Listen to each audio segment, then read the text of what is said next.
Greetings, everyone. I'm Mar. Once again, this is my opinion. As you can tell from the title up there, I am reviewing the show that was created for HBO Max by James Gunn and a spin-off of his film The Suicide Squad, of course starring John Cena as the titular character, Peacemaker.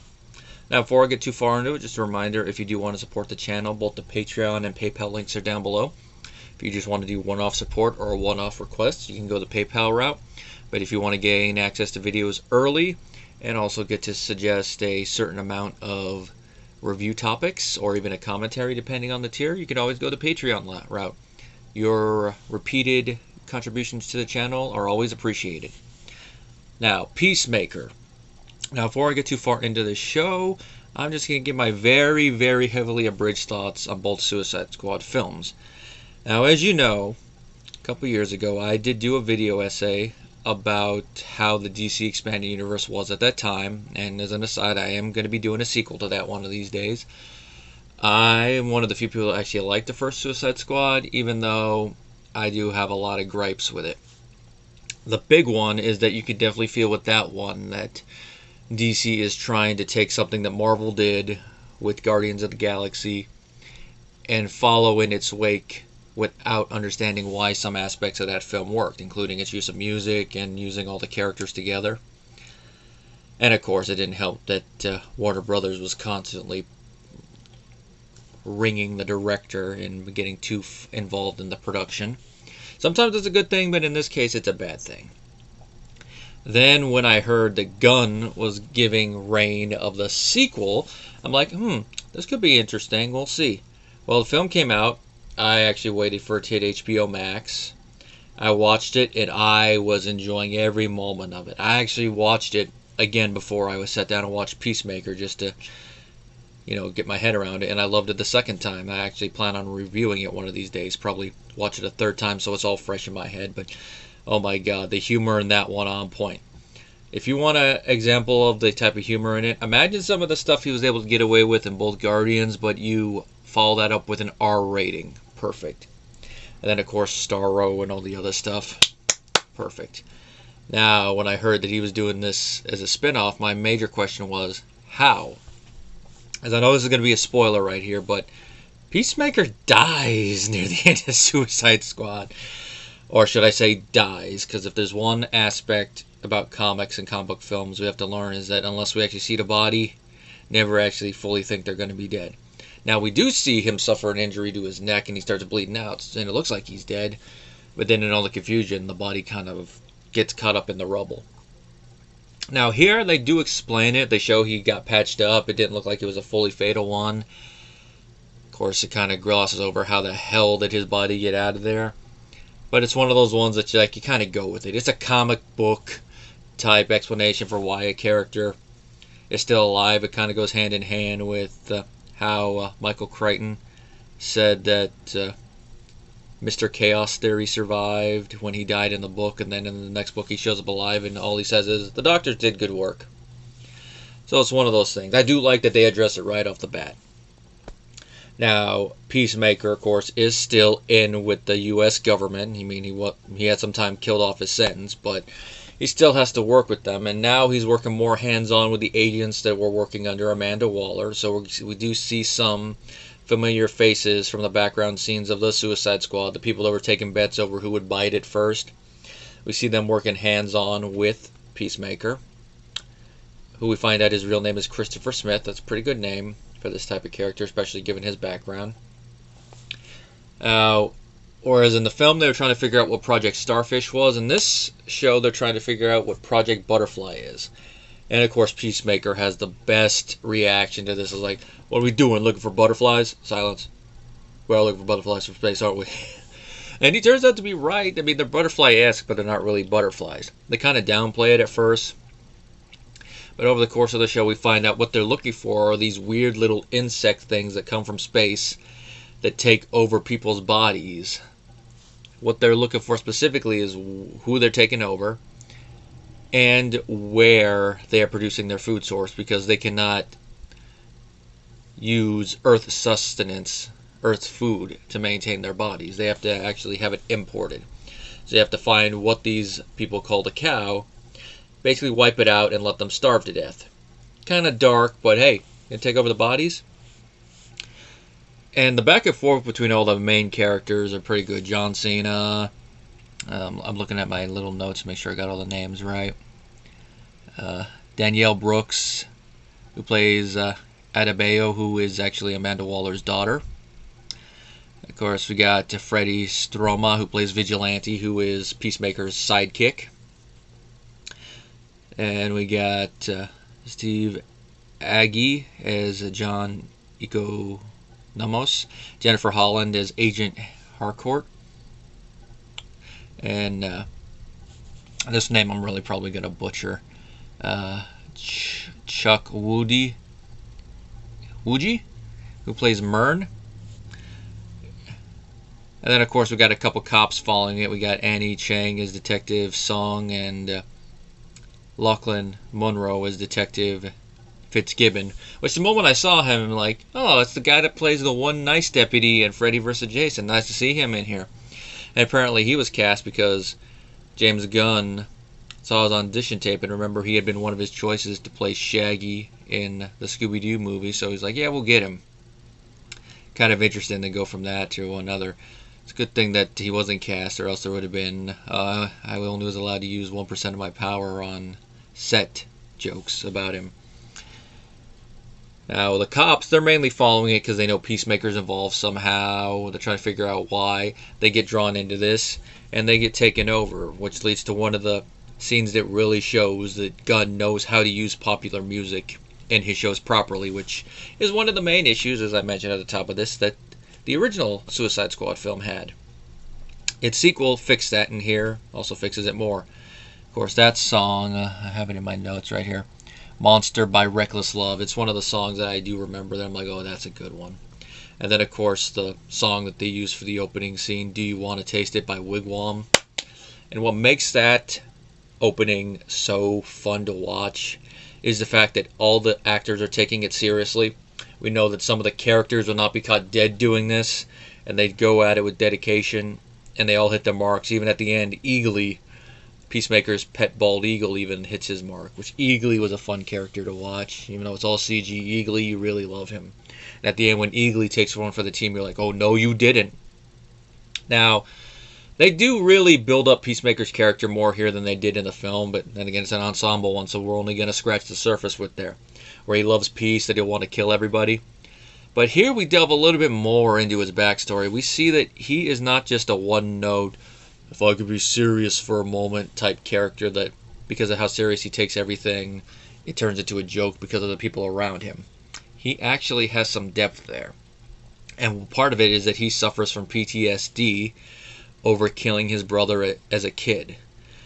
Now, this is slowly revealed over the course of the show, but when they finally show it, you really do feel more for him. Now, what happened, this is going to be a spoiler, so if you guys don't want to know, you can stop it right now. Their dad, who was a racist fuck, I'm going to say that right now, used to organize pit fights between the two brothers, and his friends and him would bet on it. Now, as it's shown, he accidentally kills his brother during one of these fights because he hits him a little too hard in the head, and he dies. And his father's blaming him. It's like, really, dude? You're the one that set up these fights. It's your issue. You're the reason that happened. And, of course, through all of it, we see that Peacemaker does blame himself for it, but he really shouldn't blame himself. And because of that and what happened in Corto Maltese, he doesn't want to kill people senselessly. Like, we see this in the scene where he's supposed to be shooting the family, and he has a clear shot, and he's hesitating. You see that he really is suffering from PTSD from both ends, and it's like, yeah, Peacemaker. He really wants to kill people for peace, but it's kind of hard for him to do, which you kind of get after everything we've seen. And then, of course, with Vigilante, their camaraderie builds up. Vigilante's more the one who's going to actually start doing stuff when necessary.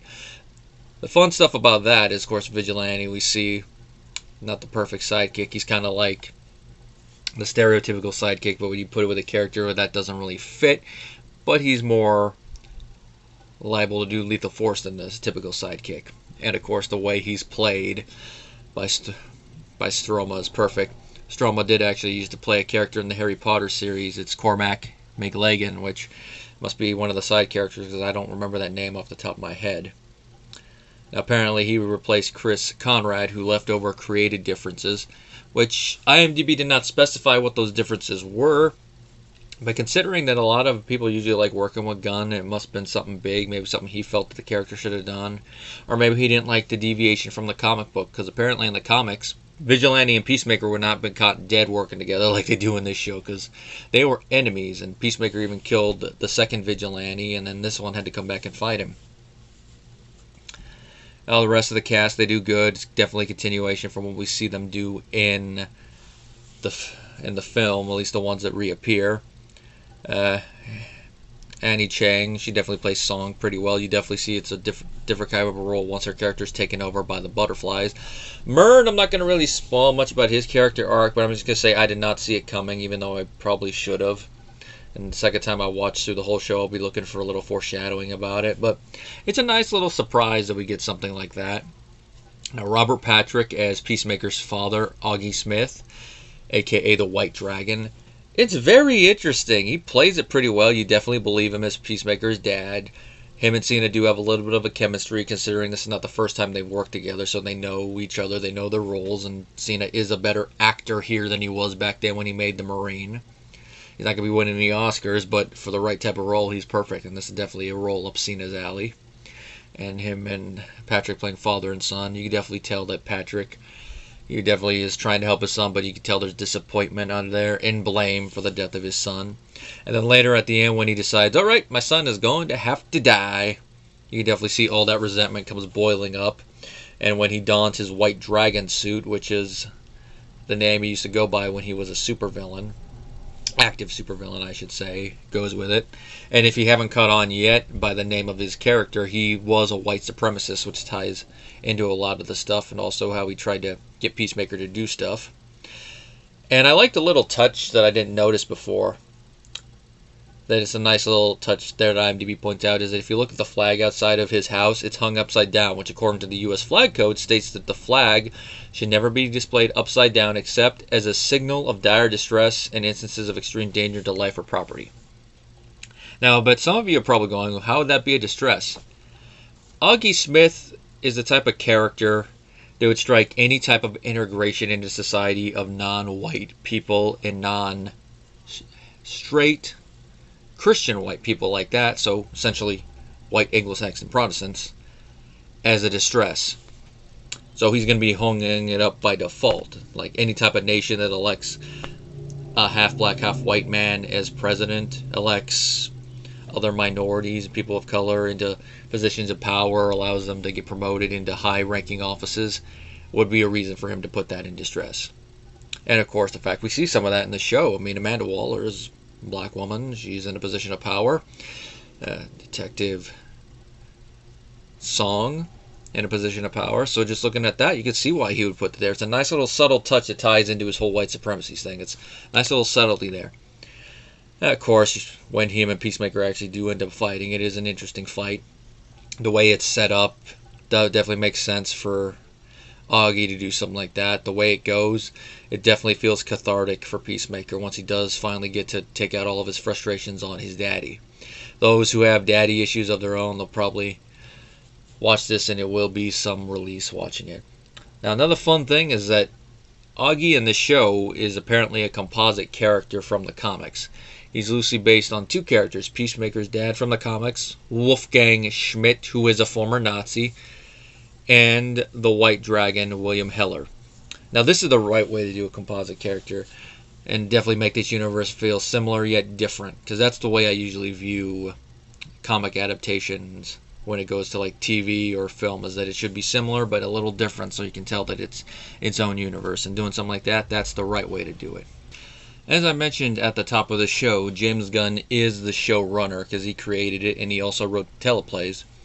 Which a fun little note of trivia is that he wrote the entire series while in COVID quarantine simply out of boredom. I mean, I've been bored, but I've never sat down and wrote an entire plot line and teleplays for a potential show just because I'm bored. But then again, I'm not in the business like Gunn is, so there's that. I have written other stuff out of boredom, like one year when I was sick, I wrote a script for a video essay I've yet to produce that Should be interesting once I get around to it. I still just got to do a little bit more research for it, but I do get it.